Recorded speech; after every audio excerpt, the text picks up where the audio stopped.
Fala galera do Movingcast, tudo bem com vocês? No episódio de hoje nós vamos receber aqui o Farroco. Ele é uma referência em tecnologia no varejo e é CDO do grupo ReHap. Fala Farroco, tudo bem contigo?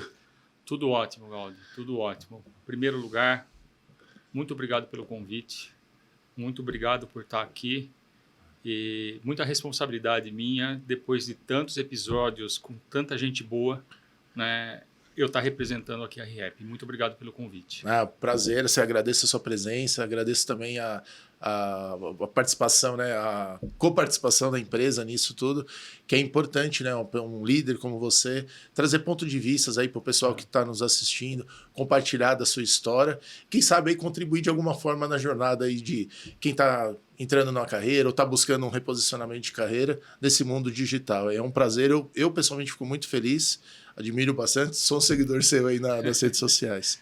Farroco, você é bastante conhecido aí na indústria do varejo, tem grandes casos de sucesso, acho que a gente vai explorar um pouquinho. Mas como que você entrou nesse mundo da tecnologia? Como que você iniciou sua carreira nos passos lá atrás e que pontos que você vê de destaque que foram cruciais aí na sua jornada? Gaudi, vou voltar um pouquinho para trás, se você me permitir, dizer assim, eu sou caipira de São Carlos, eu nasci em São Carlos, sou filho de um casal classe média, normal, e fiz toda a minha carreira, ou toda a minha escola, foi em escola pública, né, em São Carlos. E quando chegou naquela fase tradicional dos 17, 18 anos, eu não sabia exatamente o que eu queria ser quando crescer, que nem diz, né? Eu tinha muita dúvida do que fazer. E, ao mesmo tempo que eu era um aluno médio bom em todas as matérias, não tinha um campo como humanas ou biológicas ou mesmo exatas que eu dizia, pô, isso aqui é minha paixão, né? Eu era mais ou menos average, bom para tudo, né? Então eu trafegava muito bem nisso. E me lembro perfeitamente que quando chegou nessa fase de escolher, eu tinha dúvida de fazer odontologia ou então tecnologia, ir para ciências da computação. E me lembro perfeitamente que foi sentado com os meus pais, mais com a minha mãe, e naquela época, olhando o jornal, olhava o jornal e falava, o que tem de tendência? O que o mundo aponta, né? O que há de emprego? O que há de oportunidade?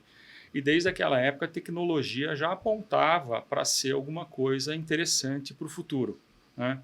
Então, foi nessa conversa mais que eu me direcionei para o campo da tecnologia. Aí eu, enfim, como todo mundo, estudei para caramba, fiz vestibular e acabei fazendo USP lá em São Carlos mesmo, né? Então, eu continuei tendo o privilégio naquela fase de morar com os meus pais e fazer faculdade. E como eu era de São Carlos, eu falo que eu trafegava nas duas sociedades, né? Na sociedade das repúblicas, das festas de universidade e também nas festas da sociedade de São Carlos, do time de São Carlos lá, né? Então foi uma experiência muito legal. Mas o que me levou a tomar essa decisão foi essa conversa, foi esse olhar para o futuro que, graças a Deus, eu fui muito bem orientado pelos meus pais, majoritariamente pela minha mãe, neste momento. Teve um suporte para olhar o que vinha pela frente, verdade, né? Não assim. o momento, e ela não errou. Não, ela não acertou. Né? Eu posso dizer que ela foi uma baita coach para você aí, né? E até hoje, né, você vê o volume de vagas que ainda tem aberto para compor o quadro de tecnologia das empresas no geral é enorme, né? E a tendência é que muitas profissões estejam gradativamente, sem pensar, migrando por um pouco do uso e consumo de tecnologia. Quando você diz isso, até mesmo profissões que normalmente a gente poderia associar mais com áreas específicas de um segmento, elas embarcando a tecnologia não como especialização, mas... Quando você pega, na minha visão, quando você pega qualquer campo de atuação, hoje em dia a tecnologia está com um suporte, está com um meio. Não é o fim, mas é um meio. Então, sei lá, você pega marketing. Hoje, com inteligência artificial e com o uso da tecnologia, você acelera muito os processos, por exemplo, de produção de um vídeo, de arte, né? Quando você pensa no campo jurídico, que é um campo completamente diferente do marketing nesse sentido, também a tecnologia está lá, bem como a inteligência artificial está lá, para acelerar muitos os processos, né? Então, assim, meio sem perceber, mas percebendo, né? todo mundo está usando e adotando cada vez mais tecnologia. E isso eu imagino que seja uma coisa crescente, né? A gente, pensando em agentes de inteligência artificial, no futuro isso aí vai estar disseminado e a gente não vai nem perceber. Quando a gente fala o mundo aí da tecnologia, é um espectro muito grande, né? A gente tem, no âmbito corporativo, várias disciplinas, nós temos várias profissões, como você falou, algumas até extrapolando que seria um departamento ou uma área de tecnologia, né? Dentro desse universo de mudança, que competências que você percebia que lá atrás, né, quando você estava numa jornada de formação ainda, que você, olhando, né, você fala assim, olha, essa forma, por exemplo, olha, fazer um estudo contínuo, fazer um aprendizado mais amplo, não verticalizar tanta especialização no momento. Que competências que você acredita que vale muito a pena e dar uma dica aí para a turma que está, por exemplo, começando ou fazendo uma transição de carreira, incorporando a tecnologia no seu dia a dia? Gaudio, é o seguinte, acho que todos nós fomos treinados muito para ter o que a gente diz, as respostas na ponta da língua. Era assim que a gente era cobrado. Você estudava, você aprendia para ter as respostas na ponta da língua e você decorava ou sabia coisas, mais uma vez, para ter as respostas na ponta da língua. Hoje, o valor se inverteu. Hoje nós temos que ter a pergunta na ponta da língua. Hoje tem mais valor a pergunta que você faz do que efetivamente a resposta. Com o advento de inteligência artificial, as boas perguntas é que trazem os bons insights. Então, curiosidade, criatividade, essa positiva inquietação de aprender, ou lifelong learning, que você aprendeu o tempo todo, essas são características de agora, vamos dizer assim, que você tem que ter. Né? Quem entra no campo de tecnologia tem que saber que você está praticamente desatualizado todo dia. Tem muita coisa acontecendo de uma forma muito rápida e se você não tiver essa curiosidade, essa vontade de aprender, essa vontade de perguntar hoje muito mais, você tende a ficar obsoleto muito rápido. E essa atitude aí, aparentemente, pode ser uma vantagem competitiva aí para quem quer... Com certeza. Quer dizer, tem muita posição buscando isso, né? Quando a gente olha. Mais uma vez, o nosso modelo educacional sempre foi mesmo que estimulado que o aluno fizesse pergunta, a gente tinha timidez de fazer pergunta. Hoje ainda se tem. Eu imagino que hoje ainda tem alunos que deixam a sala de aula, por exemplo, ou mesmo que seja virtual, sem fazer as perguntas todas que gostaria, né? Porque se sente, às vezes, intimidado de fazê-las. A era agora é das perguntas, das boas perguntas. Eu ia caminhando a conversa para chegar num ponto e aí, obviamente, por você estar na dor, assim, né? Você viver diariamente a situação, você acaba trazendo uma forma aí, né, antecipando até, que a gente vê normalmente um descasamento do ritmo do mercado versus a formação de profissionais. E aí normalmente forma esse gap, que é uma dor e obviamente também é uma oportunidade. A diferença da dinâmica de uma empresa hoje em relação à acadêmica, que é mais do tipo, ok, vamos aqui, vamos passar, atender o professor e responder. Quando chega hoje numa empresa, esse modelo mais que aguarda a próxima tarefa, ok, faça isso agora, faça, vamos dizer assim, mais tarefeiro, né, de indicação de tarefas. Você vê que isso está mudando, já mudou, vai mudar ainda mais, porque, pelo que você falou, as empresas estão no outro ritmo agora, né? Eu acho assim... O professor corporativo meio que está morrendo, né? Eu acho que a gente está no gerúndio para muita coisa, está mudando, está transformando, né? Tá no gerúndio para muita coisa. Eu acho que assim, está havendo uma adaptação do processo de ensino, né, para o preparo do que as empresas precisam. Hoje, muito desse gap é fechado pela própria empresa. A empresa acaba treinando ou complementando essa tecnicidade, ou essa prática, ou essa mesma postura dentro da companhia. As universidades corporativas. Eles não, os alunos não saem formados para isso, talvez como a gente também não tenha saído. Né? Então, muito do papel das companhias hoje é terminar essa formação, é lapidar esse diamante mais bruto que veio para se adaptar a essa nova realidade. E isso está dentro do core das empresas de fazê-lo também. É uma complementariedade. Isso né? é um tema que você vê presente aí nas empresas, Exato. até por atração sim, de talentos e tudo mais. Exatamente. Quer dizer, trata-se de se tornar um diferencial competitivo, você ter esse tipo de coisa para atração de talentos. Né? Sim. Acho que a gente até conversou aqui quando estava no aquecimento aí num reencontro, né?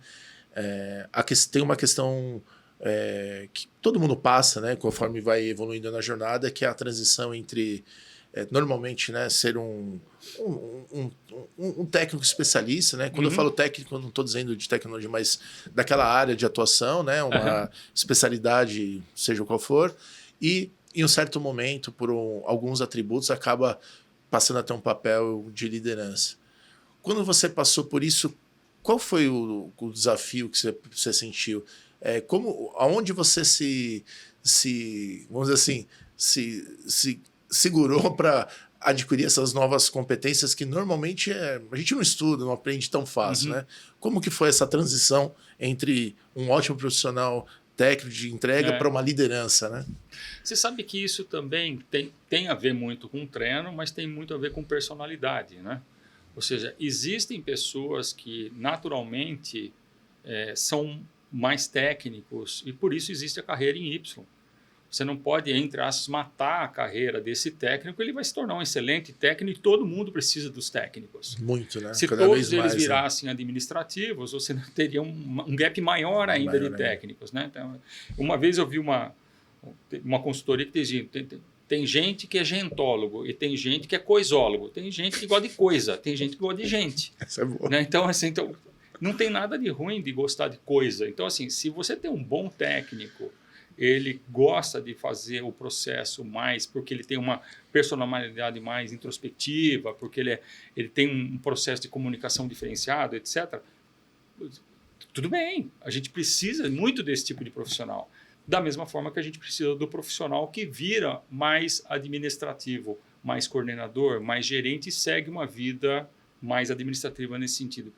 Eu acho que eu tive uma transição natural, né? Ou seja, eu fui técnico, né? Fui programador, fui dev, quer dizer, eu fiz muita coisa técnica, mas gradativamente eu fui migrando para o lado de entender melhor o negócio da empresa que eu trabalhava e com isso poder contribuir mais com a tecnologia. Esse processo de transição, você fica, no meu modo de entender, você fica como um tradutor-intérprete. Você escuta negócio e fala TI. Você escuta o que a área de negócio precisa e você traduz aquilo para que os técnicos produzam e deem o seu melhor. Eu me vi bem nessa transição.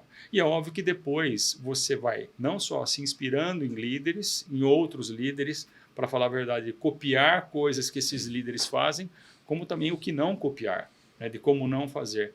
Liderança é uma coisa que você desenvolve, mas você tem que gostar. Né? E eu acredito muito na liderança pelo exemplo, né? Na liderança walk the talk.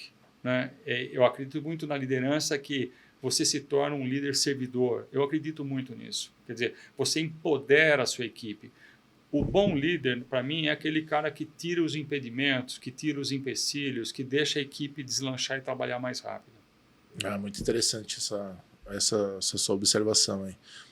Às vezes o pessoal acaba pensando muito que tem que ir numa carreira de gestão, mas também tem toda essa estrutura. Exato, não necessariamente. Da especialidade técnica. Não necessariamente. Assim, há um tempo atrás, aqui, teve pela primeira vez um engenheiro da Google que começou a ganhar salário de jogador de futebol. Então, hoje, quando você fala que um jogador de futebol ganha 600 mil reais por mês, R$1 milhão por mês, a gente não se assusta tanto, sim, obviamente, com os grandes clubes.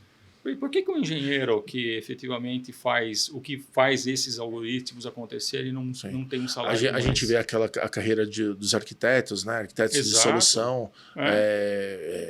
Eles ganham valores aí baseados aí de gestores corporativos, né? É isso. E fazendo diferença, né? E tem que deslanchar mesmo. Tem que toda essa temática, por exemplo, quando a gente começa a falar do desenvolvimento das competências, você falou, né? Vamos copiar um pouco e copia o que é bom também, mas deixa o que é ruim um pouco de fora. Como que você vê o trabalho que é feito dentro no universo? Assim, a gente tem um universo social hoje com rede social, aí tem as iniciativas, por exemplo, de universidade corporativa. Você tem outras iniciativas onde você participa de outras comunidades. Como que você vê essa atuação de uma liderança corporativa dentro de uma empresa, fora da empresa, um papel de relacionamento junto com a área de gestão de gente e pessoas, para atrair esses talentos e formar essa visão, essa nova cultura dentro de uma empresa? Bom, aí você está falando de um tema que assim eu acho primordial, né? Que você falou a palavra cultura, né? A cultura de uma empresa é talvez o patrimônio de mais longo prazo que ela possa vir a ter, né? A gente já passou pela fase do missão, visão e valores para virar um propósito, né? Então, hoje a empresa ela atrai muito mais pelo propósito. Muitas vezes a decisão de entrar numa empresa é muito mais pelo propósito daquela empresa, pela cultura daquela empresa, do que até pelo salário. A gente sabe que pessoas mudam para ganhar, às vezes, menos, porque se identificam muito mais com o propósito e com a cultura daquela nova empresa, vamos dizer assim, que ele está deixando uma empresa para ir para outra. Então, o propósito e a cultura da empresa são valores que são mais perenes, de muito mais longo prazo. As empresas lutam para ter o resultado de curtíssimo prazo, que é o resultado do ano, mas o que vale mesmo é o propósito e a cultura de muito mais longo prazo. E aí não é um atributo ou uma tarefa só do departamento de gente e gestão ou recursos humanos, como queira chamar. Isso começando pelo próprio CEO das empresas e de toda a diretoria executiva e de todo mundo. A cultura não é uma jornada de uma área. A cultura não é uma jornada que você tenha que impor a responsabilidade a uma área. É óbvio que a área de gente e gestão tem ali as suas ferramentas de como medir isso, né? Como acompanhar se aquilo está acontecendo. Mas, na verdade, isso é um dever de todos, né? De preservar e manter a cultura. Você, da sua referência, né, ao maior bem aí de uma empresa, né? Isso assim, a perenidade está associada aí com essa questão da cultura. A cultura e o propósito da empresa, às vezes, tacitamente, não é nem pensando, atrai talentos sem ele perceber que aquilo era um talento. Da mesma forma que repudia ou recusa talentos. Quer dizer, você acaba não se identificando com algumas coisas que você escuta falar que são inerentes à cultura de determinadas empresas. Acho que foi em 2018, eu estive num evento e foi apresentado, né, no painel quais eram os principais desafios corporativos. E aí, bem, obviamente era um período anterior ao período de pandemia, né? Uhum. E aí tinha uma questão era gestão de talentos, atração, gestão de talentos relacionados às pessoas, os profissionais, e a outra era da transformação digital. E eu comecei a monitorar, fazer um acompanhamento uns 6 meses para cá. Eu comecei a ver uma coisa curiosa, até tive a oportunidade de entrevistar uma pessoa aqui que tinha essa característica. Era uma pessoa do RH, que se tornou CEO de uma empresa. Algo que não era aparentemente tão comum para mim. Eu a conheci aqui, a Gabriele, e depois eu fui verificar, tem algumas empresas que estão nessa tendência, por causa de levar essa questão da cultura com mais afinco lá na posição principal. É verdade, é verdade. Achei assim, da mesma forma que tem muito CIO, ou CTO, chame como quiser, que está se tornando CEO de empresa. Sim, que são as duas vertentes de 2018, né? E que também tem, no caso do CIO ou do CTO, é muito mais essa visão mais holística, que um profissional de tecnologia acaba tendo uma visão holística, porque quando você está num departamento, você acaba sendo talvez mais profundo no conhecimento daquele departamento, mas a TI, como presta serviço para todas as áreas, você acaba tendo naturalmente, né, no seu dia a dia, um convívio com essas áreas todas e aprendendo um pouco mais. Aí se torna um profissional mais holístico e aí se torna muitas vezes pela soma dessa visão holística mais a necessidade de uma aceleração de transformação digital de algumas empresas, se torna um candidato, né? Muito a bom. esse posto. E essa construção que eu estava colocando era para vir o gancho, e você deu o gancho aqui, brincando aqui, vou te agradecer. Ver o que vem por aí. Não, a gente vê. Não, é bem tranquilo, acho que é fácil o tema.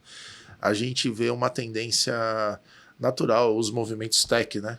EduTech, Health Tech, FinTech, Algo Tech, e aí assim por diante.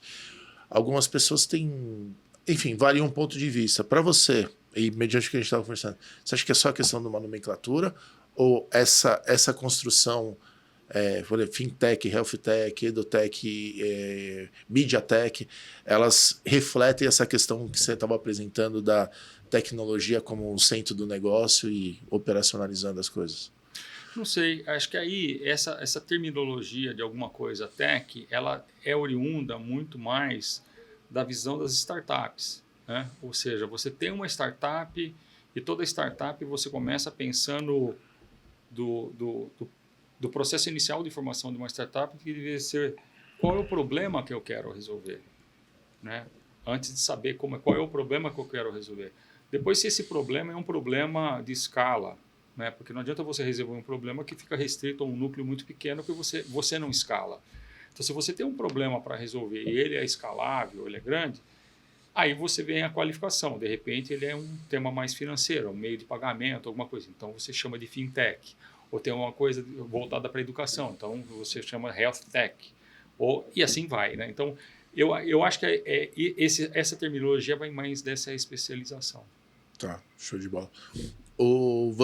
A gente, né, pelo menos eu vejo, né, acompanhando a parte que eu acompanhei da sua jornada, você tem uma especialização muito grande em experiência no varejo, né? Uhum. E aí imagino que dentro do varejo se a gente mergulhar, tem uma série de vertentes.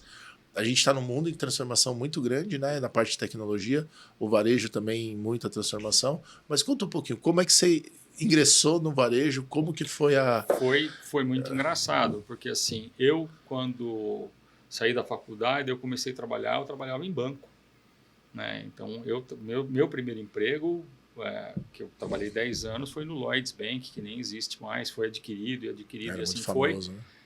Era uma escola. Em tecnologia, para mim, foi a melhor escola que eu poderia ter, né? Então, por ser um banco inglês e por estar muito próximo do que era o White, o COBIT, porque, inclusive, essas formas de aferir tecnologia têm um berço na Inglaterra, né? Então, o Lloyds nativamente já praticava tudo isso antes da gente falar nesse tipo de terminologia. Depois é que se formalizou. Então, para mim, foi uma grande escola. Só que o banco, quando eu estava naquela de ser vendido, etc., eu estava tão feliz lá que eu recebia convites, mas eu não queria nem saber. Eu estava feliz, então eu recebi um convite, eu agradecia, mas não ia. E eu pensei comigo, o próximo convite eu vou prestar atenção, né? Porque o banco estava para ser vendido, eu falei, quem sabe eu tenho uma outra oportunidade.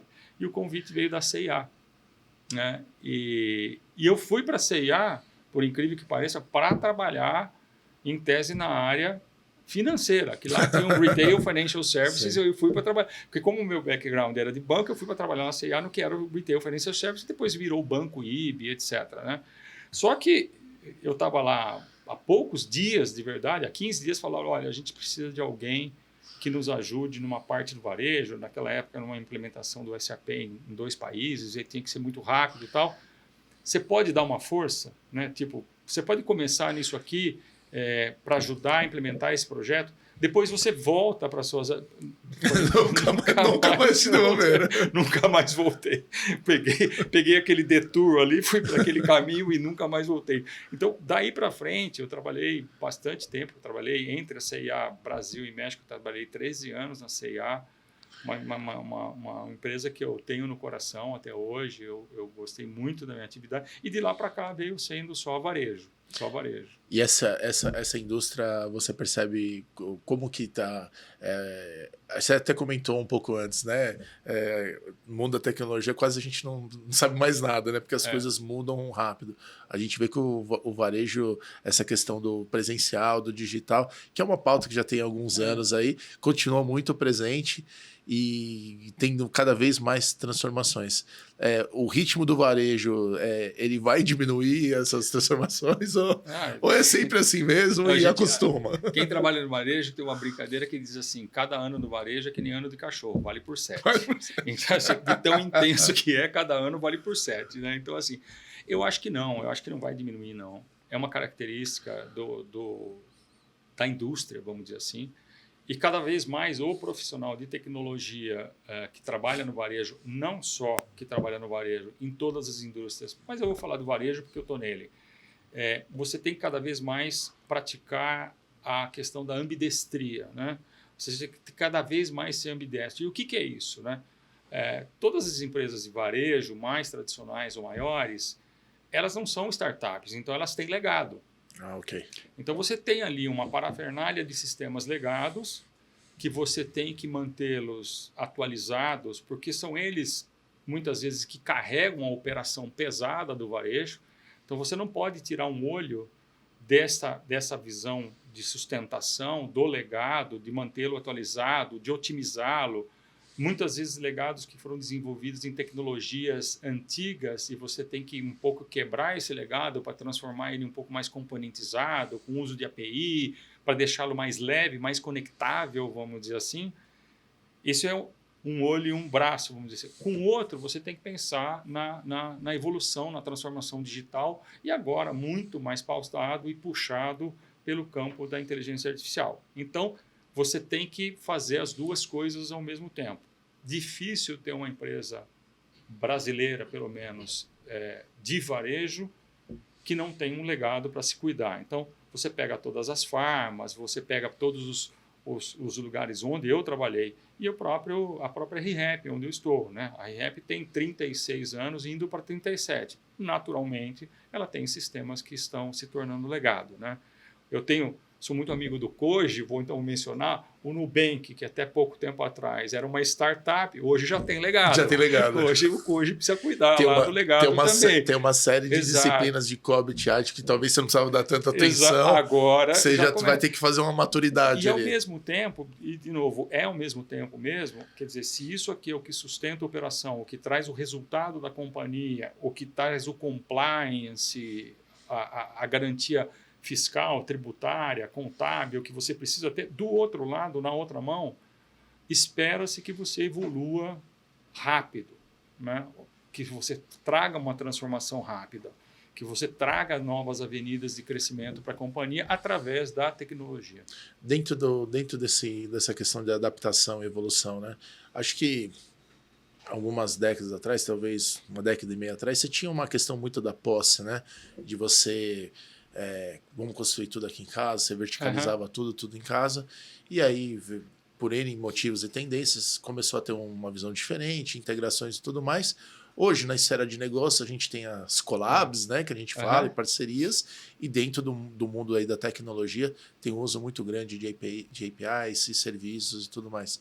Dentro desse contexto da inovação, dessa ambidestria no lado do teste, né, da evolução, da experimentação, como que você vê como você enxerga e qual que é a importância de ter esse cuidado de acompanhar essas novas tecnologias e se conectar em negócio e tecnologia para garantir um pouco aí do momento, né, da atualização do negócio? Gaudi, assim, na tecnologia, em outras coisas também, mas estamos aqui de novo falando de tecnologia. Muitos desses movimentos são, que eu digo, pendulares. Já teve o tempo de ter tudo centralizado. Então, você tinha que ter um data center, tudo centralizado, tá tudo lá. Aí você passa para o momento de descentralização. Não, tem que estar tudo espalhado, tem que estar tudo... porque, efetivamente, você desconcentra o risco, etc, etc. Com o movimento de cloud, no fundo, concentra tudo de novo. Então, traz o que estava descentralizado, migra tudo, faz um move to cloud e vai para cloud. Agora, muitas empresas estão preocupadas com custo cloud. Sim. E estão pensando em descentralizar novamente ou ter os seus data centers próprios, partir para uma solução híbrida. Algumas grandes techs já recomendam que, se você tiver um uso pesado de inteligência artificial, no nosso caso, por exemplo, numa loja, é melhor você talvez ter uma capacidade de processamento dentro daquela loja do que usar tudo em nuvem, porque é capaz de você não ter a velocidade de resposta que você precisa. Falando em AI generativa, onde você tem uma conversa ali acontecendo. Né? Ou seja, Então, volta a ser descentralizado novamente. Quer dizer, então, isso valeu não só para esse termo, mas para outras coisas também. Empresas já passaram pelo momento de falar, não, eu quero ter uma TI totalmente descentralizada, ou seja, já passamos da fase de TI é uma commodity, qualquer um faz, então terceiriza com quem faz bem. Sim. E a gente cuida do que é nosso. Aí já voltou para dentro no sentido, não, vamos fazer de uma forma híbrida, bem como esse pêndulo já foi para um lado onde, não, TI é core, eu quero todo mundo dentro de casa. Então, eu acho que talvez a melhor solução esteja no meio do caminho, né? Nem um lado, nem o outro. As empresas têm que encontrar, inclusive um lado ou outro, o que é melhor para ela se posicionar, né? Para que ela tire melhor proveito da tecnologia nesse sentido, né? Tem uma análise crítica aí. E de novo, tecnologia, estratégia, custos isso, e tudo mais. Para o negócio, a tecnologia é meio, né? Não é fim per se, né? Ela é um meio de viabilização. A gente, em algum momento, tinha uma discussão de uma tecnologia mais de base, vamos dizer assim, que a parte de infraestrutura de operação de negócio, internet, telefonia, aquelas questões, serviços mais estruturantes, vamos dizer assim, e a criação de alguns lugares usavam tecnologia do negócio. Esse movimento você acha que morreu? Como é que está? Não, porque assim, vamos pegar um tema mais que está na pauta de todo mundo aí, que é inteligência artificial, né? Então, assim, inteligência artificial, se você pensar, tem um lado do glamour, da coisa legal, da coisa que é fancy pra caramba, que é, comparando com um iceberg, o que está da água para cima, né? Então, você olha aquela parte e é a parte que você fala, putz, isso aqui é muito legal, né? Então, quando você pega, e dando um exemplo que acho que todo mundo conhece, que é o ChatGPT, você vê a ponta do iceberg, né? É o conversacional, etc. E o que tem para baixo dessa linha d'água, né? O que tem para baixo, que é a parte estruturante. Então, você tem que ter uma parafernália de dados estruturados de uma forma capaz dessa inteligência consumir. Principalmente quando você entra no campo privado das próprias empresas, né? Uma coisa é você usar um ChatGPT e você está, entre aspas, aberto e está fazendo com que ele consuma, ou que os algoritmos que eles estejam preparados, consuma de toda a rede, toda a internet, vamos dizer assim. Outra coisa é você dizer o seguinte, não, eu vou subir dados sigilosos que são da minha companhia, então você precisa alicerçar, você precisa criar essa camada de dados, de arquitetura, que é o que está para baixo d'água, né? Então, assim, essas coisas vão continuar convivendo. E nesse sentido, nós sabemos, né, as empresas trabalham sempre com restrição, né? O mundo tecnológico, as possibilidades são sempre maiores do que aquilo que se pode ou até mesmo que se deve implementar ao longo do tempo. Então a gente, muitos anos atrás, tinha a questão da SOA, né? O Service Oriented Architecture. Depois veio o pessoal falou que era o Master Data Management, que é a questão toda dos dados. Os MDMs. Isso. E não obrigatoriamente a gente conseguia implementar tudo aquilo, porque tinha dinheiro, prioridade, restrições, enfim.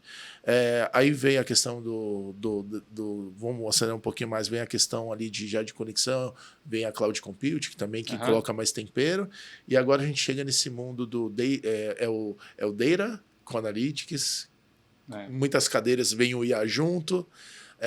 As empresas estão preparadas, uma vez que ao longo dessas transformações, por vezes, ou na grande maioria, você não conseguia contemplar todo o espectro dessa transformação e de repente vem uma coisa que fala assim, olha, quem não entrar na IA da forma certa pode ficar para trás. Tem um quê de muita energia nisso? Como que você vê? Eu vou falar de um Faz sentido a minha pergunta? Não faz, mas assim, eu vou te falar de um outro tema, né? A gente já viu no passado em lugares onde o varejo tem muita relevância, há um tempo atrás, dizendo assim, as lojas físicas vão acabar. Não, vai acabar as lojas físicas. Você falava muito, né? Não, agora é só e-commerce, imagina. Vai virar vitrine. Quem que vai fazer isso? E as lojas físicas nunca tiveram tão fortes. Se você olhar estatisticamente, tiveram mais lojas físicas que foram abertas do que fechadas. Então, o mundo de loja física está crescendo. O propósito da loja física está mudando. Ah, olha que coisa O legal. propósito está mudando. Quer dizer, deixou de ser um lugar só para comprar e vender, ou seja, o cliente que vai lá vai comprar e a loja física está vendendo, para ser um lugar de experiência, para ser um lugar mais sensitivo, para ser um lugar de socialização, para ser um lugar de conveniência, como um hub de coleta de pedidos que foram feitos pela internet, por exemplo, o clique e retire, por exemplo. Então, o propósito mudou disso. No campo da tecnologia, é a mesma coisa. Então, assim, a empresa, no meu modo de ver, tem que ter um planejamento estratégico e usar a tecnologia, mais uma vez, como um meio de atingir os seus negócios. Quer dizer, o que você quer fazer? Né? Quais são qual é o seu core como negócio e o que você quer crescer como novas avenidas de rentabilidade para a companhia. E daí pensar na tecnologia que melhor faça. Por isso que o papel hoje do CIO, do CTO, como queira, ele passa a ter um papel importante, porque ele passa a ser uma pessoa que ajuda na tomada de decisões de como aquela empresa vai ter um melhor resultado. Porque ele vai usar a tecnologia, mais uma vez, para ser um enabler, para ser um viabilizador daquele negócio. A tecnologia, pela tecnologia, a menos de empresas puras de tecnologia, é custo. Sim, e aliás, se você provavelmente olhar, né, eu acho que durante as reuniões de board, as reuniões executivas devem participar, e todas as pessoas assim numa posição nas suas empresas, a linha barra as linhas de tecnologia, elas são pesadas, né? Provavelmente Exato. são as que mais pesam aí como investimento da empresa, né? E assim, voltando para o varejo, por isso que a tecnologia tem que ser encarada como um viabilizador, não só da sustentação do core, mas como de novos negócios. Para deixar de ter a visão de custo, para ter uma visão de investimento. Né? Então, assim, eu acho que... E hoje, os CEOs de empresas... os bons CEOs, e eles estão caprichando nisso, eles estão ficando cada vez mais letrados em tecnologia. Eles estão cada vez entendendo mais, no nível adequado de entendimento que eles precisam ter, do que a tecnologia pode trazer de resultado positivo para a empresa deles. Então, eu tenho o privilégio de trabalhar com um CEO que é super letrado em tecnologia. Minha reunião com ele, o meu papo com ele, as minhas colocações com ele são muito, muito, muito gostosas, até muito positivas, porque ele é um cara letrado, ele é um cara que entende. De novo, ele não é um cara de bits e bytes, que a gente fala, mas ele entende suficientemente para saber onde é que ele pode usar a tecnologia para alavancar. No nível que é necessário, né? Porque e outra coisa, entende dos custos também. Né? Okay. E cada escolha é uma renúncia. Né? Sim. Ou seja, se você pensar no passado, eu que sou do varejo, trabalhei em muitas empresas, e se você tiver um CEO, por exemplo, que é muito distante da tecnologia e olha a tecnologia como custo, quando você apresenta um valor, ele pensa assim, putz, eu podia estar abrindo uma loja nova. Vira loja. É a comparação, né? Então, assim, hoje não é mais assim. Isso. Hoje, efetivamente, o CEO que está antenado com a tecnologia, ele entende que ele pode potencializar muito mais, nesse sentido, a venda ou a perenidade da companhia no quesito financeiro, através da tecnologia. Eu achei bem interessante quando você comentou, né? A tecnologia, ok, tem o run ali, o grow, the business, mas utilizar a tecnologia, ter essa visão para que eventualmente surja até um novo produto ou serviço que seja baseado em tecnologia e você colocar... Porque assim, independentemente do tamanho da empresa e independentemente do tamanho de tecnologia, você tem que ter dentro dessa área de tecnologia um pensamento de startup. Não importa se você tem milhares de pessoas na tecnologia, você tem que ter um pensamento em algum lugar de startup, que é do teste, né? Da prova de conceito, do piloto e da falha, né? Para você voltar a corrigir o processo. Né? Então, assim, o MVP, né? O pensamento da agilidade, de você ter um canto, entre aspas, da tecnologia que respire e pense como uma startup, isso é super necessário. Né? A gente, de novo, ambidestria. Se tem um lado que você precisa de rituais, de processos e formalizações, tem que ter um lado que você é mais solto, entre aspas, para você poder pilotar e testar coisas novas. E é isso que, junto com o negócio, sendo um parceiro de negócio, sendo um viabilizador para o negócio, é que você testa as novas avenidas de crescimento que a gente fala. E lá você pega, e algumas vão para frente, e outras você abandona. E faz parte. E faz parte. Quer dizer, ela se provou, ou tudo que a gente investe, faz, no fundo é para dar certo, né? Ninguém faz um investimento para dar errado. A gente faz prova de conceito para dar certo, né? Então, mas infelizmente nem todas dão. Sempre existe uma hipótese, né? Claro. Hipótese para dar certo. Claro. E às vezes a falha com os conceitos certos, com a organização certa, na verdade, representa uma baita economia de dinheiro aí ao longo do tempo, né? Então isso é uma temática bem interessante. Farruco, a gente passou um pouquinho da sua história, né? Passou um pouco pela sua jornada e até em temas aí mais técnicos. E aí eu queria te convidar para a gente ir para uma segunda fase aqui do nosso bate-papo. Vamos lá. Que eu chamo de game aqui, tá? Vamos é o lá. jeito que eu nomeei. Esse game aqui aí eu até conto, né? Quem acompanha já sabe. É inacreditável. Eu montei isso daqui. A Jamile, que trabalha no nosso time, ela falou assim, poxa, podia ter uma coisa diferente assim, com um negócio tal, para engajar, alguma coisa. Eu falei, pô, gostei. Eu nem fui almoçar naquele dia. Aí fui lá no chat. Fui no chat GPT. Aí, usando a habilidade por ter sido programador, então, aí eu fiz um prompt bem legal, assim. Olha, tinha umas boas de umas 20 linhas. Ou seja, fez uma boa pergunta. Fez um bom prompt. Tinha umas boas de umas 20 linhas, assim. Foi escrevendo com calma, respeitando a inteligência do chat GPT, que é maior que a minha, né? Ele soltou uma primeira versão. Eu falei, não é possível. Eu até fui olhar o código e falei, não acredito. Como é que ele fez isso?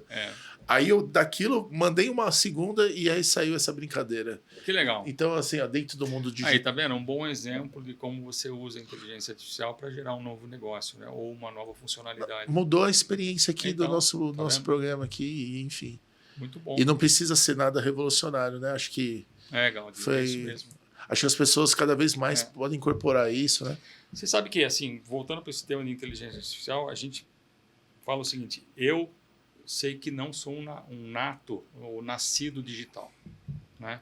Ou seja, eu nasci antes da internet, muito antes, mas nasci antes da internet e vivi um mundo sem internet e agora vivo um mundo com internet. Tem uma nova geração que está nascendo antes da inteligência artificial, que é super recente, de certa forma, de uma forma mais democraticamente global, e tem um pessoal que já vai nascer com inteligência artificial. Então, a mesma quebra que quem nasceu antes da internet tem que viver com a internet agora, então tem que se adaptar, tem que viver. Tem uma galera que está nascendo agora já com os agentes digitais, né? Você vai ter que se relacionar não só com a pessoa, não só com o Gaudi, mas com o agente digital que o Gaudi tem, né? Antes de chegar na pessoa. Então, vai mudar a relação, né? Uma outra relação, né? Você terá, não mas vários agentes, né? E essa turma vai ter que se adaptar. Então, é natural que a gente tenha falado muito de que nós temos que, como não somos natos ou nascidos na época da inteligência artificial, a gente tem que sempre se perguntar, será que a inteligência artificial não resolveria isso de uma forma diferente para mim? Será que ela não ajudaria a facilitar? E é exatamente a tua jornada aí, né? Quer dizer, quando você se deparou com um desafio, ou com um problema, vamos chamar assim, como é que eu resolvo isso? Você conversou com a inteligência artificial e ela te deu uma solução. Dentro das sinapses da base de conhecimento que eu tinha, eu percebi um desafio importante que talvez eu até conseguisse, dado habilidades, fazer, mas com certeza não teria sido tão rápido como foi, porque foi questão de horas, assim. Não teria sido, talvez, com a abordagem que foi feita. E só me completou. Eu falei, nossa, era isso que eu queria. Eu continuei sendo o autor, vamos dizer assim. Mas lembra que a gente falou lá atrás? Por isso que as habilidades mudaram. Agora não é questão de ter a resposta na ponta da língua, mas ter a pergunta. Você tinha a pergunta certa. A segunda coisa é ser criativo, né? Porque você precisa ser criativo. Por exemplo, a Jamile teve o ponto da criatividade, do insight. Sim, o insight foi totalmente dela. Você complementou e aí, quer dizer, de uma criatividade e de um processo, né, nasceu o game aqui, né? Sim. Mais perto? Vou um pouquinho mais perto. Vamos ver então o que são tudo temas do mundo digital, tá? Vamos ver o que sai aqui. Arquitetura corporativa e tecnológica, né? Ao longo aí da jornada a gente vê, e você comentou inclusive, né? A transformação, as empresas vão se transformando ao longo do tempo, a tecnologia vai colaborando com isso e de forma ampla. a gente vê algumas empresas que de fato elas vêm materializando a sua arquitetura corporativa, muito voltada, por exemplo, para o customer experience, alinhar, né? Não com produtos, né? Não aquela visão de tirar a empresa para expor para o cliente, mas alinhando muito com as jornadas do cliente. Você vê que nessa linha de organização, revisão da arquitetura corporativa, na perspectiva do negócio e, obviamente, para tecnologia, é uma tendência, as empresas estão acelerando bastante. Isso é básico. Isso é básico. Eu acho que assim, talvez a gente nem perceba o quanto isso é necessário. Você ter uma arquitetura corporativa muito clara de quais são a sua cadeia de valor, quais são os pontos, e uma arquitetura tecnológica que suporte tudo isso, isso é básico. Principalmente no caso da arquitetura tecnológica, quando você tem relacionamento com mais de uma empresa. Então, se você tem parceiros de desenvolvimento, vou pegar isso como exemplo, e você não tem uma arquitetura sua, o parceiro vai fazer na arquitetura que ele entende melhor. Pode ser na linguagem que ele entenda melhor, pode ser no banco de dados que ele entenda melhor. Mas quando você tem uma arquitetura tua própria, você diga, siga isso. Porque quem vai herdar aquilo tudo que ele está fazendo é você, de alguma forma. E se você não tem um padrão, uma arquitetura pré-definida, você vai lidar com uma suíte de sabores diferentes, e isso é mais complexo para a sustentação. No caso da arquitetura corporativa, é igual. Você tem que definir claramente quais são as suas cadeias de valor, o que você vai atacar, e por isso esse tema eu acho que é core. Quem não faz de uma forma explícita que está tratando, deve estar fazendo de uma forma tácita, ou seja, sem perceber. Porque está fazendo estrutura. Algumas empresas, elas até, né, elas mudaram até a forma de se apresentar no mercado. Eu brinco, né, assim, para facilitar às vezes quem está em casa. Normalmente você tem algumas empresas hoje que tem a área de vamos colocar um nome mais assim bonitinho, mas assim, encantamento do cliente. Mas por que chama encantamento do cliente? O que tem nessa área? Nossa, tem um monte de coisa, tem 2 diretores, gestor, tem a parte do jurídico, tem o pessoal de marketing, está tudo ali. Ou seja, não são áreas, mas você tem uma área multidisciplinar já materializando. Bem interessante essa... Não, assim, para o varejo, em especial, para outras indústrias também, cada um tem que identificar o seu, mas para o varejo é essencial você genuinamente ter o cliente no centro. Porque falar de cliente no centro já virou um bordão, vamos dizer assim, alguma coisa que as pessoas falam... Mas se essa fala for, entre aspas, da boca para fora, não for para o coração, você não vai pensar no cliente no centro. E aí, ter o cliente no centro é pensar na jornada do cliente, é tirar o atrito do cliente, é escutar o cliente. Organizar a empresa em volta disso. Organizar a estrutura da empresa em volta disso. Ou seja, o cliente ele tem que ser... A gente tem uma frase lá, meu amigo Alex, aí, que fala muito, o cliente é soberano. Ele toma a decisão, ele decide. E hoje, no varejo, por exemplo, no mundo da omnicanalidade, até de um comércio que você tem todo tipo de letra, né? Então, social commerce, você tem o e-commerce, você tem N-commerce, né? Se você não tiver uma estrutura, uma arquitetura que provê tudo isso para que o cliente esteja no centro, porque ele decide a jornada dele. Todos nós já fizemos isso, de entrar numa loja física, a título de exemplo, olhar um produto e comprar online. A gente já fez o contrário, de olhar online, pesquisar e ir na loja física que é uma decisão que o cliente vê da dinâmica dele. O início da jornada e o fim da jornada é ele que decide. Nós já vimos muito o caso da pessoa estar na loja física e comprar online. Né? Inspirado pelo produto que está lá, comprar online e receber na casa dele. Quer dizer, o cliente compra em casa e vai retirar na loja. Quer dizer, essa jornada, ela entre aspas, ela ficou de uma forma que o cliente que tem que decidir. Então, de novo, você tem que genuinamente, não é da boca para fora, pensar com o cliente estando no centro. Quando há pouco eu fiz aquela gradação, né, do Service Oriented Architecture, Cloud Compute e tudo mais, acho que o Customer Centricity, né, é uma dessas letrinhas que foram passando. Né? As coisas estão se somando. Né? Você tem razão. Rogers, vamos ver qual que é o próximo item que nos surpreende aí o nosso game. Pega um fácil aí, Roger. Data Analytics e Insights, né? Essa é uma outra temática que é a um tema muito presente aí, Muito, né? muito. Como que você está trabalhando isso? Como que você enxerga a importância dessa temática dentro da organização?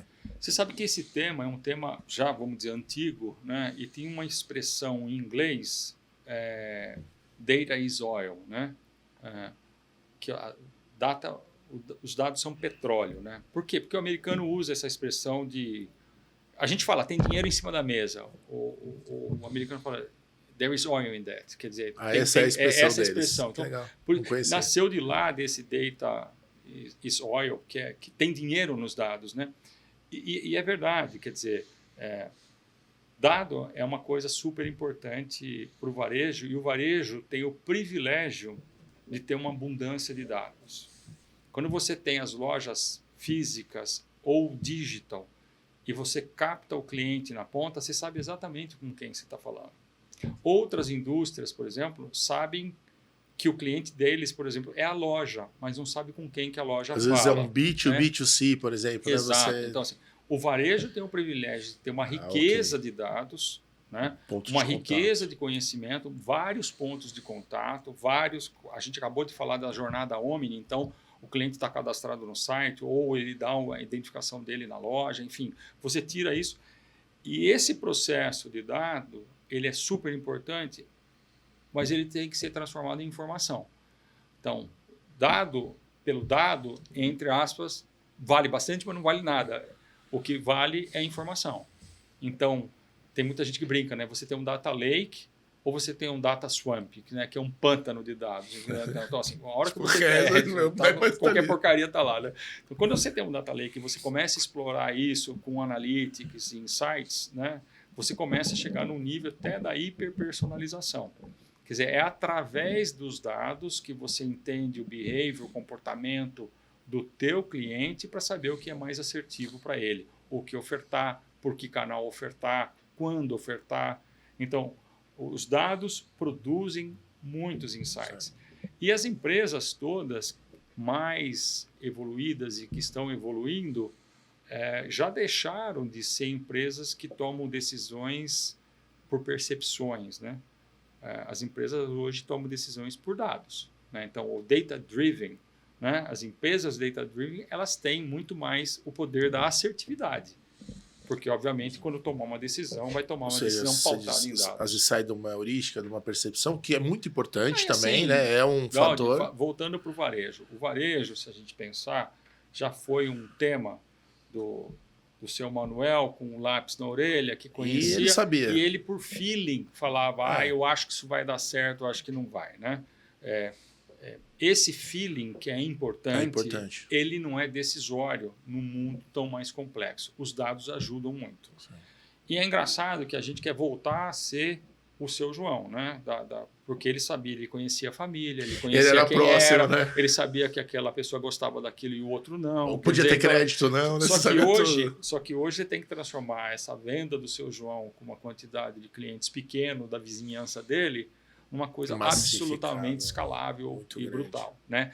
Com N canais. Então, assim, de novo, a gente quer voltar naquela hiperpersonalização, mas de uma forma muito mais pautada em dados. Dentro desse... Aí até uma dúvida mesmo, uma pergunta. Obviamente isso tem muita tecnologia envolvida, mas muita coisa nova, às vezes, nasce na área de tecnologia.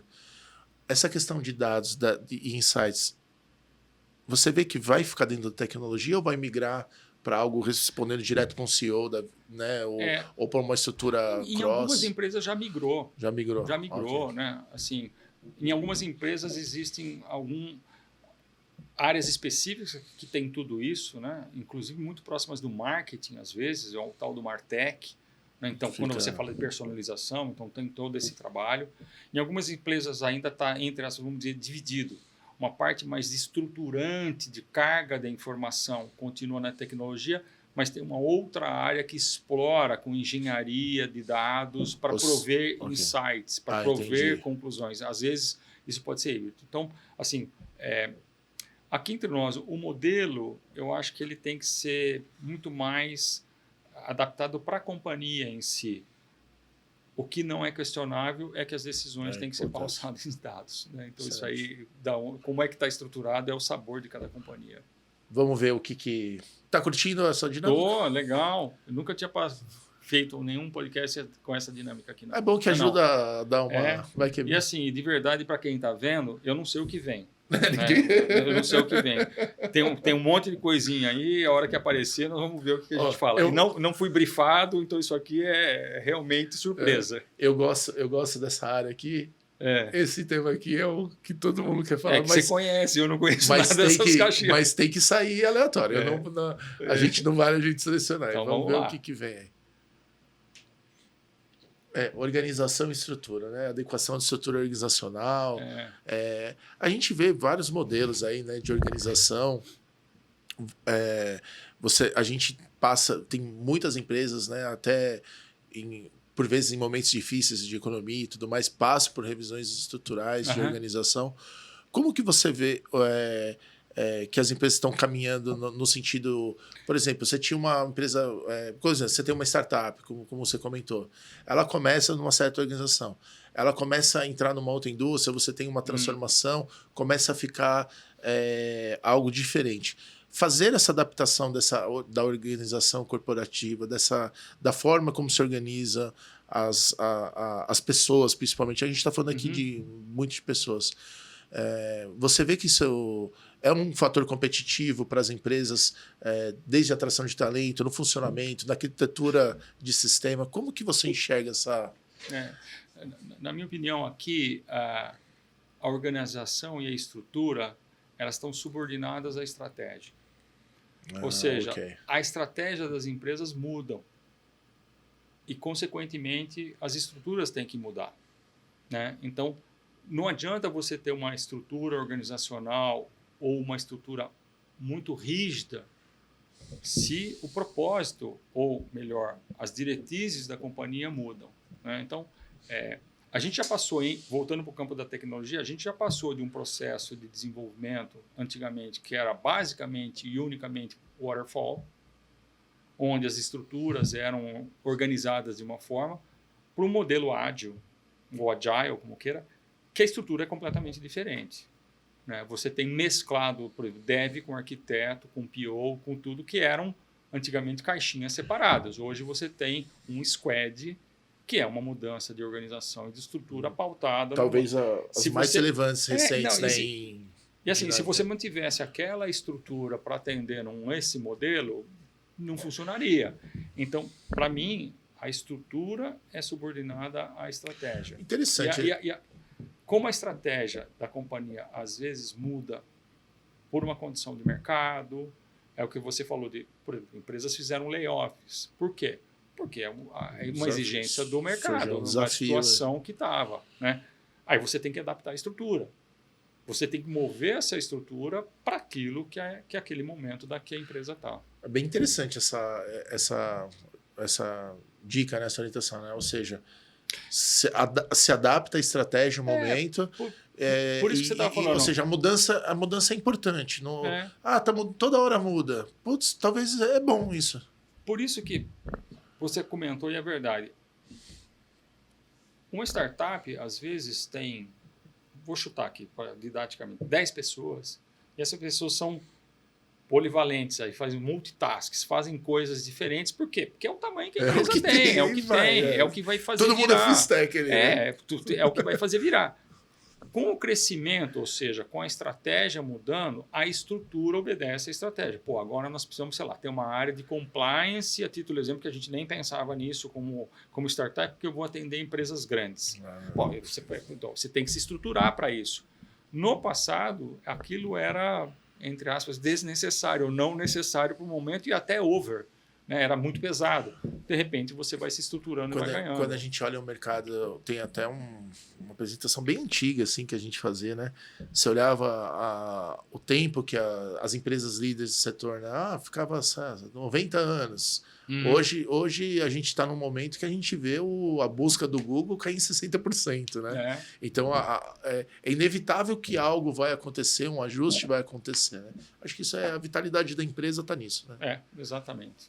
Vamos ver o que tem de próximo item para a gente. A gente falou brevemente, né, durante a nossa conversa, a questão de colocar a experiência do cliente como um ponto de atenção bem importante. Aí toca de tudo, né? Toca canal, produto, serviço, a forma que o marketing se posiciona. Você quer completar um pouco mais em relação àquilo que você comentou da importância do customer experience? Primeiro eu queria falar de uma outra coisa que olha como é interessante a área de tecnologia nesse sentido, né? Há um tempo atrás, e talvez até hoje para muita gente, tecnologia é sinônimo de código. Né? Tecnologia é você codar, é você ser dev, é fazer alguma coisa. E hoje tecnologia tem um espectro tão grande de profissionais, né?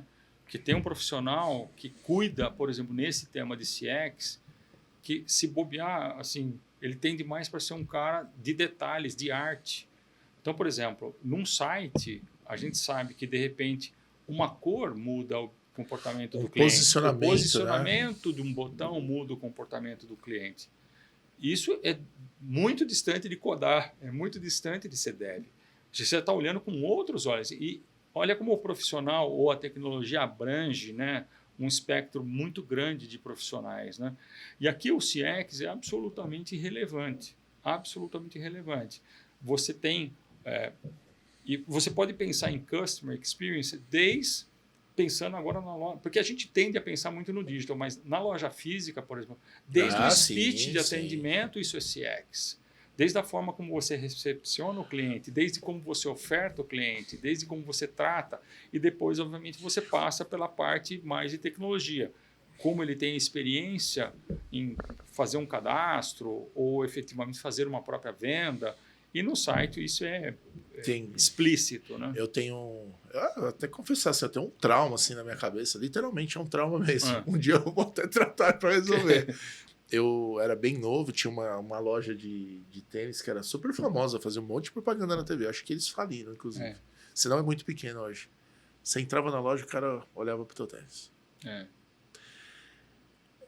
Isso me incomodava assim num nível absurdo. E aí eu parei de entrar na loja. Então. Eu assim, ó, o quanto eu puder, se eu vejo essa loja, isso vem na minha cabeça. Ou seja, olha que experiência que ficou para mim. É verdade. Aí não adianta colocar promoção, tênis legal a 99. Cara, não vou comprar, não importa.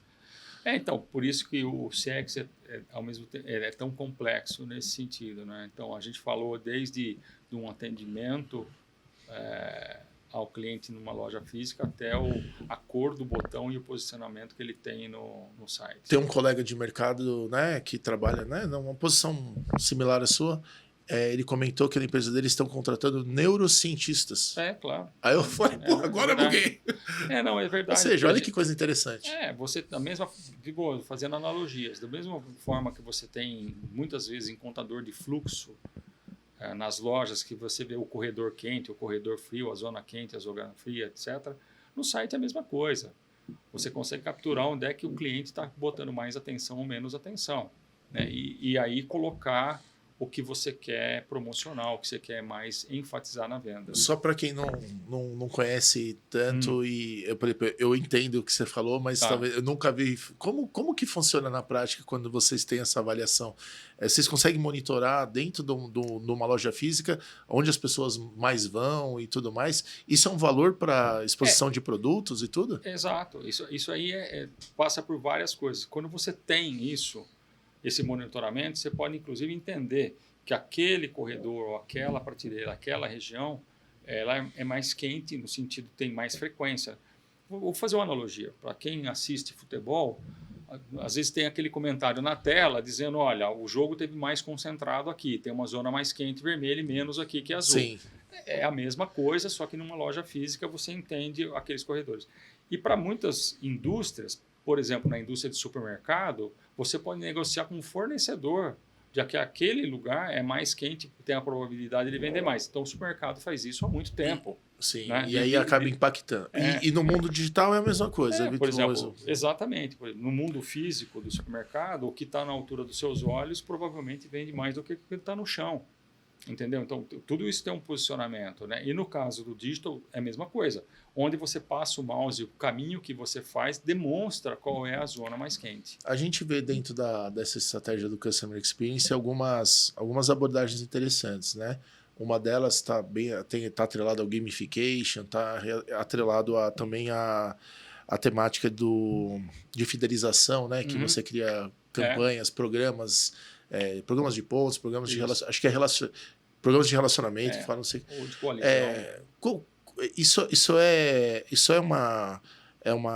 são armas importantes aí para essa questão do Customer Experience?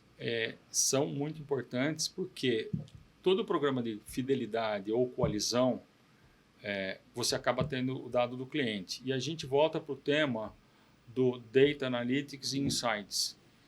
Ou seja, tendo o dado do cliente, tendo a informação do cliente, você tem insights, então você faz melhor. Okay. Né? Vira uma vantagem competitiva. Então, eu entendo que esse campo, muito mais de fidelidade e coalizão, tem muito a ver com a captura da informação e do comportamento do cliente para usar essa informação para tentar atingir aquele cliente da melhor forma possível. Quando você usa o termo coalizão, tem a ver com aquilo que a gente vê que algumas empresas, você tem algum tipo de ponto. Exatamente. Então, quando a gente dá um ok ali, eles estão intercambiando a nossa informação. Exatamente. O que pode ser bom para a gente para receber promoções. Exato. Tem um ganha-ganha interessante aí. Isso. Então, alguns programas que tem mais do que uma empresa conectada é um programa mais de coalizão, que a gente, pelo menos eu entendo dessa forma, do que um programa próprio de fidelidade, né? Onde o benefício e as promoções etc., são só na minha rede, na minha loja. Então, tem programas que são de coalizão, que são de redes diferentes. Eu tenho 2 crianças, né, bem novas, né? São clientes da ReHap? Essa é a pergunta então, mais importante. Agora é o momento, coraçãozinho aqui, né? Quase que semanalmente, a gente faz compras de brinquedos, presentes em geral, né? Porque tem várias opções. E a gente percebe uma atenção legal nessa questão do Customer Experience e principalmente tem um programa de pontos lá que eu utilizo bastante. Então eu recebo uma mensagem, olha, seus pontos, faça a troca. E quando vem promoção... E normalmente vem bem certeiro, assim. Você começa a perceber algumas coisas bem interessantes. Que bom, obrigado pelo feedback. Assim, só acho que você vai pouco, devia ir mais. Tinha que ir mais. Tem que passar na loja. É isso aí, tem que ir mais. Assim, só para contribuir, as nossas lojas, a gente entende que elas não são um ponto somente de venda, ela é um ponto de experiência. Minhas filhas ficam muito felizes. Cada vez mais tem que ser um momento especial, né? O nosso propósito, né? O nosso propósito é criar momentos mágicos com muita diversão. É isso. Quando você vai com as suas filhas na loja, a gente tem uma expectativa que você não vai só pelo brinquedo, você vai pelo brincar. Vai pelo fato de estar com ela, vai pelo momento e aquilo cria, né, um momento especial no seu coração. Então, é isso que é mais importante. E por vezes, né, você vai comprar um presente para presentear um colega, um amiguinho, aí você está se preparando, faz parte da jornada ali, que termina numa festa, num presentear. Exatamente. E assim, eu pessoalmente, né, eu vi no seu LinkedIn esse propósito, aí você comentou ele agora. Eu torço muito para que se expanda muito mais, além do que possa ser a loja, o brinquedo, mas como você falou, né? Dentro desse propósito a gente vê que tem coisas importantes da vida da sociedade que está alinhado com esse propósito transformador, né? A ReHap com 36, indo para 37 anos, começa a ter um ciclo muito legal, que é pais que quando criança foram com os seus pais nas lojas, hoje levam os filhos. Né? Então, começa a ter um vínculo afetivo muito interessante, um círculo afetivo. Então, tem muito pai que está indo com a criança que fala, eu vim aqui com o meu pai. Né? Então, isso é muito legal. Que cria um momento afetivo.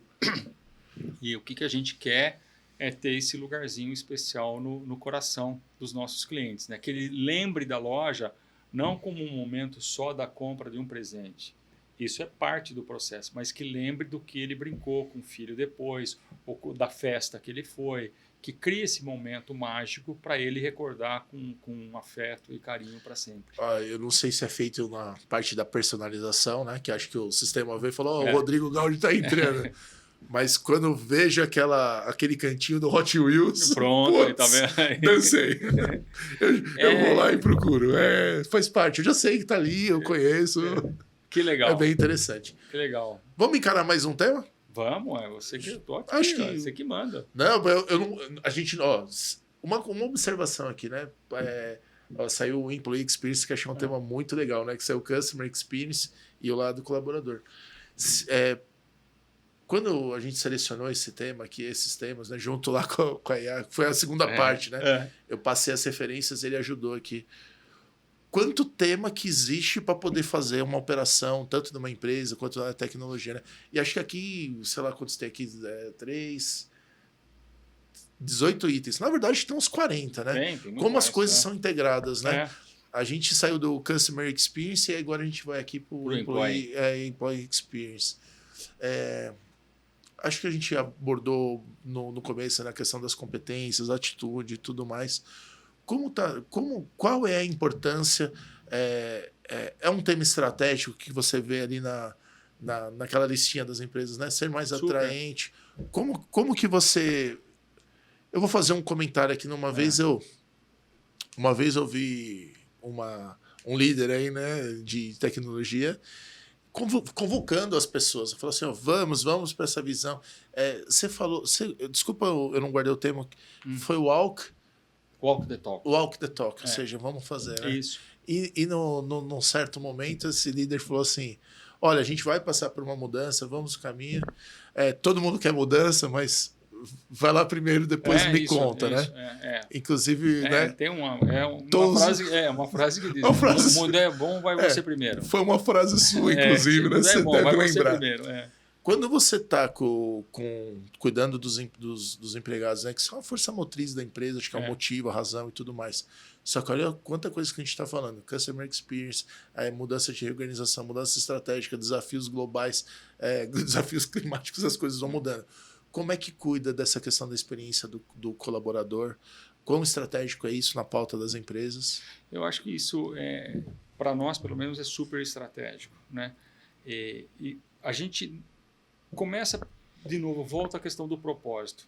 As pessoas que estão lá, tipicamente, são alinhadas e gostam do propósito. Né? Depois vai para uma questão até física. O nosso escritório é super lúdico, é super legal, é super bonito. Ele tem lá o seu momento de descompressão. Os colaboradores vão lá e curtem aquele momento. Né? Então, isso tem a ver. Mas também é importante medir. Então, para nós, a gente tira uma pesquisa de NPS todo mês. A gente mede mensalmente, não só o eNPS, que é o Enterprise NPS, como o LNPS, que é do líder.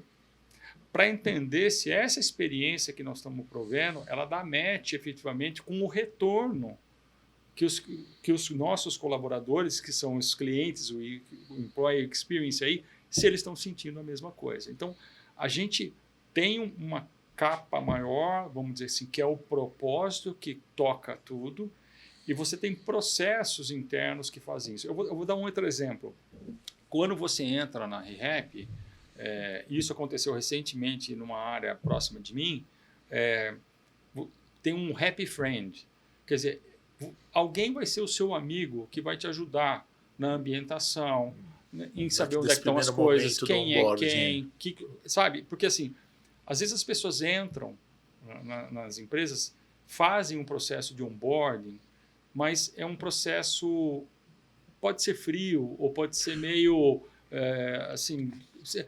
Lá não, lá você tendo um Happy Friend, esse cara é o cara que vai te ajudar, é o cara que vai estar próximo de você, é o teu amigo efetivamente que vai te trazer para essa cultura, para essa visão.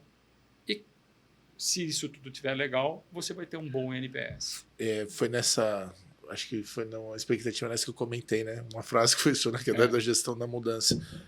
uma pessoa está chegando numa empresa, está mudando tudo na vida da pessoa. Claro. Né? Sei lá, se a gente tem 3, 4 alicerces na nossa vida, uma é profissional. Tudo está mudando. Dá medo para a pessoa chegando, mesmo que seja muito maduro, né? Eu não vou ser tão cruel dizendo a primeira impressão que fica, mas as primeiras, né, nesse sentido, são as que ficam. Não, a gente tem que tratar isso com muito carinho. E no caso de loja, né, também, para o colaborador de loja, nós estamos tendo um cuidado muito grande, por exemplo, que nós estamos trocando um sistema que troca a jornada do colaborador. Não só troca a jornada do cliente. Então, a gente vai mapear a nova jornada do cliente, mas a gente quer mapear também a nova jornada do colaborador. Porque ele também tem que estar adaptado a isso. Ele também tem que ser treinado para isso. Né? Então, também é um employee experience você pensar, quando você troca a rotina deles, como é que você os prepara, como é que você treina. Ou seja, além de uma preparação operacional, também enxergar como fica, vamos dizer assim, entre aspas, o momento de vida ali nas situações. Exato. Você tem que entender como é. Tem pessoas que se adaptam mais fácil a determinadas coisas do que outras. Então, não adianta você achar que vai ser homogêneo. Né? Você está lidando com pessoas diferentes, né? Que têm um tratamento diferente. Existe um tema que já faço um convite para uma próxima para a gente explorar outras vertentes, quem sabe até com outros colegas aí de profissão. Tem um tema que eu quero pegar um gancho aqui, que é a questão da cultura. Né? Você falou, né? Da importância da cultura, aí a gente falou do Employee Experience, mas aí fica a cultura materializada nessa pessoa que está na frente, nesse colaborador que está na frente, ele é o principal ponto de contato ali com o cliente. Né? Esse cuidado é um cuidado... Ok, eu entendi que você falou que é medido, né? Mas acho que ele não é medido só para um scoring, né? Acho que tem toda uma estratégia. Deve ter um leque de pessoas ali trabalhando muito forte, né? Assim, o medir é para você poder atuar. Para poder melhorar, né? O medir é para identificar. Quando você mede, né, você identifica o que efetivamente aqueles colaboradores não estão gostando, não estão se sentindo tão bem quanto gostariam de estar se sentindo bem, para a gente poder atuar. Então, a medição não é... A medição pela medição não é nada, é mais um dado. Perdeu tempo, né? De novo. A medição trabalhada como uma informação, ela vira uma atitude, ela vira uma ação. E a gente comentou na questão da experiência, né? Que acho que naturalmente a gente acaba falando de um olhar para o nosso colaborador, o colaborador. Agora, o quanto de insight que essa turma traz também para... É importante ouvir o colaborador nessa jornada toda? É super importante. É super importante. Tanto no campo do digital, né, fazer desde cliente oculto até uma série de técnicas que existem para entender o que ele está fazendo. Tipicamente, o nosso cliente ele é muito generoso com a gente. Ele, quando critica alguma coisa, ele dá informações do porquê que ele está criticando. A nossa empresa não é uma empresa, graças a Deus, que tem muitos haters, mas na verdade tem muito mais lovers do que haters. Mas quando alguém faz alguma coisa, ele deixa pistas claras do que está acontecendo. Né? Então, isso é muito importante. E no caso da operação física de lojas, puxa vida, na loja é um poço de informações interessantes de como a gente deve fazer as coisas. Muitas vezes, a gente no escritório central das empresas faz as coisas com a melhor das intenções, óbvio, mas quando você chega na loja, aquilo talvez não seja operacionalizado da melhor forma para a loja. Então, escutar as dores da loja, escutar o que os clientes, que são os nossos clientes, que são os colaboradores, têm a dizer sobre processo, sobre a forma de atuar, etc., é extremamente rico. É extremamente rico. Maravilha. Falou. A gente passou por... Comentei até, né? A gente passou por... Se não me engano, deixa eu fazer uma declaração aqui ao vivo. Eles me trollaram, porque eles disseram que iam ser só 3. E foi muito mais que 3, tá? Mas eu fui fazendo o Customer Experience. Fui testando. Eu fui olhando. Foi esticando o modelo, né? Fui vendo até onde o Data Analytics me indicava que estava tudo bem. Bom, beleza. Acho que a gente chegou explorou dentro de um curto espaço de tempo aí diversos temas. Queria agradecer demais assim, a chance de poder compartilhar com a galera que está em casa o ponto de vista, um ponto de vista de um líder, né? Uma pessoa que vem aí tocando aí a evolução de um segmento importante, várias empresas. Você quer deixar algum recado para a galera que quer te contactar? Quer deixar um recado para a galera que quer trabalhar no grupo ReHap, que tem apreço aí, quer conhecer? Conta aí, assim, é um espaço livre aí, Tá à bom. vontade. Não, a primeira coisa, Gaudi, é agradecer você, né? E é o convite que foi feito pela Moving. Você sabe que eu tenho um relacionamento com a Moving antigo, né? Eu acho que a Moving estava nas fraldas ainda, entre aspas, quando a gente se conheceu, e fico muito feliz, né, de uma empresa, mais uma vez, brasileira, de profissionais brasileiros, prosperar, ter o seu espaço e ter a oportunidade de crescer e estar crescendo. Então, em primeiro lugar, muito obrigado pelo convite. A outra coisa é que vou falar do meu coração. Trabalhar na ReHap é um prazer, né? O produto que a gente lida, que é o brinquedo, e o cliente que a gente tem, que é a criança, muito mais do que os pais, é uma mistura que não pode dar outro resultado do que alegria, né? Você vê o sorriso de uma criança, você vê a alegria que eles entram na loja, você vê que os motivos pelos quais a gente presenteia são todos voltados à alegria, né? Quando você vai com as suas filhas, eu imagino que você tem um momento de prazer, um momento de relaxamento, um momento até que você volta a ser um pouco criança também, né? Você se sente à vontade numa loja. Então, esse é o grande prazer. E o convite que eu faço vem trabalhar com a gente, né? Vem experimentar, vem ver como é que é trabalhar num ambiente onde a alegria é algo que está sempre presente. A gente trabalha duro, trabalha muito duro, mas a gente se diverte também. A gente sabe ser feliz. Maravilha, viu? Obrigadão, viu? Obrigado a você, Gaudi. Obrigado pelo convite. Que é isso. Galera, com esse super convite aí final do Farruco para participar aí da jornada, né, do Grupo ReHap, agradeço aí a presença e a todo o suporte que a empresa deu para você estar aqui. Né, dia a dia, com certeza, muita coisa deve estar acontecendo, seu celular deve estar disparando várias mensagens, mas acho que é de coração passar todas essas dicas aí, o ponto de vista. Então, galera, brigadão, valeu aí por curtir o Movencast, acompanhando aí a feras aí como o Farruco, que ajuda a gente a tomar algumas decisões até direcionar nossas carreiras. Valeu, tchau, tchau.